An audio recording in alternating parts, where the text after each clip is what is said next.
Hello friends, this is प्रतिमा। आज के इस वीडियो में हम देखेंगे कि भारत यूएनएससी का गैर स्थायी सदस्य कैसे बना है, इसके पीछे का क्या बैकग्राउंड है और ये मेंबरशिप मिलने के बाद भारत को कौन कौन से बेनिफिट्स होने वाले हैं। तो लेट्स सी। संयुक्त राष्ट्र यानी कि यूएन आधिकारिक तौर पर 24 अक्टूबर 1945 को अंतर्राष्ट्रीय शांति और सुरक्षा बनाए रखने के लिए एक अंतर सरकारी संगठन के रूप में अस्तित्व में आया था।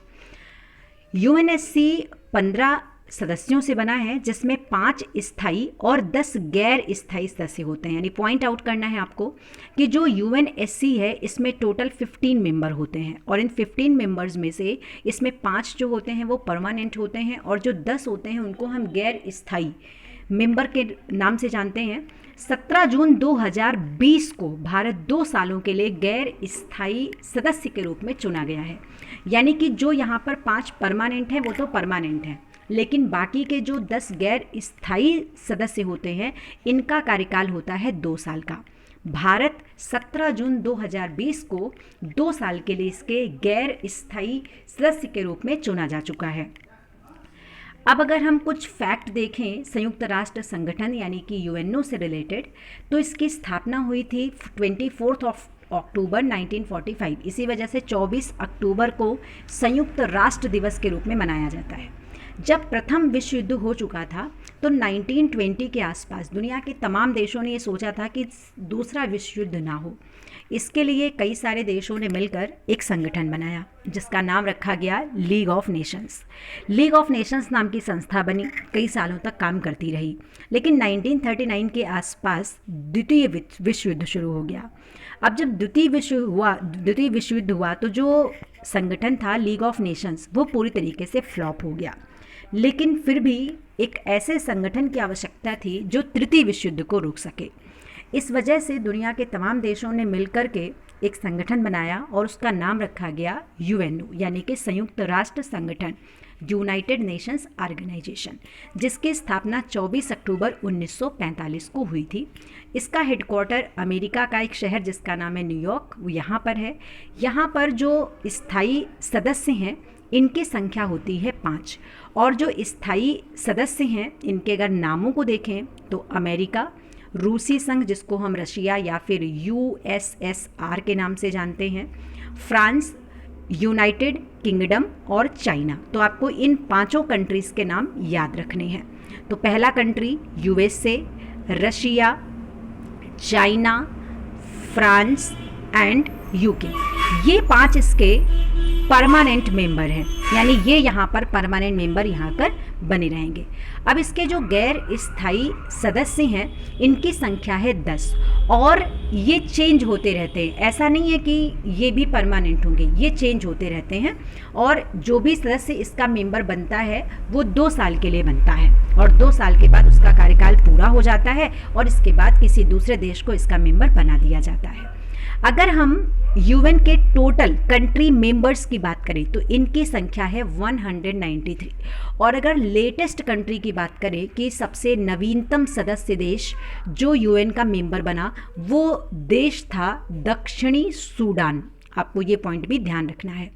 इसके अलावा यहाँ पर कुछ भाषाएं हैं जो ऑफिशियली यूज़ की जाती है, यानी यहाँ की जो ऑफिशियल लैंग्वेजेस हैं उसमें अरेबियन है यानी कि अरबी है, चाइनीज़ है जिसको हम मैंडरिन के नाम से जानते हैं, इंग्लिश है, फ्रेंच है, रशियन है एंड स्पेनिश है। यानी टोटल यहाँ पर जो नंबर ऑफ़ लैंग्वेजेस हैं इनकी संख्या हो जाती है 6। यानी आपको याद रखना है कि 5 इसके तो परमानेंट मेंबर हैं and there are 6 major languages which are used in UN and these are official languages. अब हम लोगों के लिए ये बहुत ही अच्छी खबर है कि 2021-22 यानी 2021 एंड 2022 इन 2 सालों के कार्यकाल के लिए भारत को शक्तिशाली संयुक्त राष्ट्र सुरक्षा परिषद यानी कि UNSC, United nation security council का गैर स्थायी सदस्य चुना गया है फॉर 2 ईयर्स। भारत को चुने जाने के लिए उपस्थित 193 सदस्य राज्यों में से 2/3 सदस्यों के समर्थन की आवश्यकता थी, लेकिन भारत को 184 वोट मिले, जो कि आवश्यक वोट 128 से बहुत अधिक हैं। यानी अगर हम यहाँ पर इलेक्शन प्रोसीजर की बात करें कि किस तरीके से किसी भी देश को चुना जाता है, तो इसके जो टोटल कंट्री मेंबर्स हैं उनकी संख्या है 193। अब इसके जो 193 मेंबर्स हैं इनका 2/3 चाहिए होता है, यानी कि 2/3 सदस्य जो 193 टोटल देश हैं, अगर ये देश किसी भी देश के लिए रिकमेंड करते हैं, इट मीन्स इसको वोट देते हैं, तो उस देश को चुना जाता है। तो भारत को लगभग 128 देशों का समर्थन चाहिए था, जिसकी वजह से भारत यहाँ पर मेंबर बन सकता था। लेकिन ये हमारे लिए अच्छी बात है कि भारत को वोट कितने मिलते हैं, 184, यानी हमें चाहिए था 128, लेकिन भारत को 184 वोट मिले। ये भारत के लिए बहुत बड़ा प्लस पॉइंट है।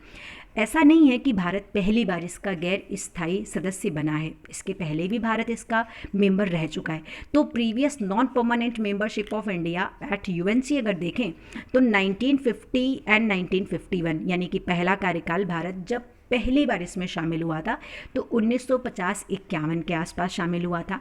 फिर 67-68 के आसपास ये दूसरी बार, फिर 72-73 तीसरी बार, फिर 77-78 चौथी बार, फिर 1984 से 85 ये भारत यहाँ पर पांचवी बार शामिल हुआ, फिर 91-92 छठी बार शामिल हुआ। यानी इस तरीके से देखा जाए तो भारत 2020 को अगर हम मिला लें तो भारत इस बार 8वीं बार इसका मेंबर चुना गया है। यानी इसके पहले भारत 7 बार यूएनएससी का मेंबर रह चुका है और 2020 में 8वीं बार भारत इसका मेंबर बना है। अब बात आती है कि इसका कार्यकाल कब से शुरू होगा। तो भारत का कार्यकाल 2021 से शुरू होगा और 2022 तक होगा। महासभा हर साल 2 साल के कार्यकाल के लिए 5 गैर स्थायी सदस्यों का चुनाव करती है। 10 गैर स्थायी सीटों को क्षेत्रीय आधार पर वितरित किया जाता है। अब ये क्षेत्र कौन कौन से होते हैं? टोटल मेंबर तो हो गए गैर स्थायी 10, और इन 10 में से जो 5 मेंबर होते हैं इनका कार्यकाल 2 साल के लिए होता है और ये चुनती है महासभा।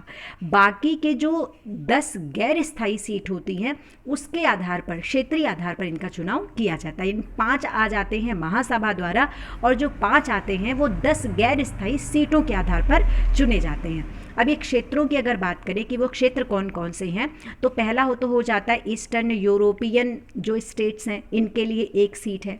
दूसरे लैटिन अमेरिका एंड कैरिबियन राज्यों के लिए 2 सीट हैं। पश्चिमी यूरोप यानी जो वेस्टर्न यूरोप है और जो अन्य राज्य हैं इनके लिए 2 सीट हैं, जबकि अफ्रीकी और एशियाई राज्यों के लिए भी 5 सीटें हैं। यानी ये अलग अलग कॉन्टिनेंट से यहाँ पर कंट्री मेंबर्स आते हैं। अब जो टोटल 10 मेंबर हैं, इन 10 मेंबर में ये कौन कौन से देश शामिल हैं अगर इनको देखें तो देश हो जाता है डोमिनियन रिपब्लिक जो 2020 में है, साउथ अफ्रीका है, इंडोनेशिया है, बेल्जियम है, जर्मनी है, एस्टोनिया है, नाइजर है, सेंट विंसेंट ग्रेनाडाइंस है, ट्यूनीशिया है एंड वियतनाम है। फिर प्रश्न उठता है कि आखिर इसकी हमें मेंबरशिप मिली तो इसके हमें बेनिफिट्स क्या मिलेंगे, यानी क्या ऐसे बेनिफिट्स हैं जो हम उठा सकते हैं। तो एडवांटेजेस को अगर देखें तो सबसे पहला है तो इकोनॉमिक हेल्प, यानी इसका मेंबर बनने के बाद भारत को आर्थिक सहायता मिलेगी। यह आर्थिक सहायता किस प्रकार की होगी? तो संयुक्त राष्ट्र के सदस्यों को आसानी से संयुक्त राष्ट्र की जो विशेष एजेंसीज़ हैं, विश्व बैंक समूह और IMF से वित्तीय सहायता मिलती है। दुनिया भर के जितने भी देश हैं ये हर तरीके से देखा जाए तो UN पर डिपेंड होते हैं। तो अगर कोई कंट्री इसका मेंबर है या फिर इसका नॉन परमानेंट मेंबर है तो इनको ईजिली यहाँ से इकोनॉमिक एड मिल जाती है। अब इकोनॉमिक एड देने वाली जो संस्थाएं हैं उसमें एक तो वर्ल्ड बैंक ग्रुप है और दूसरा है IMF यानी इंटरनेशनल मॉनेटरी फंड।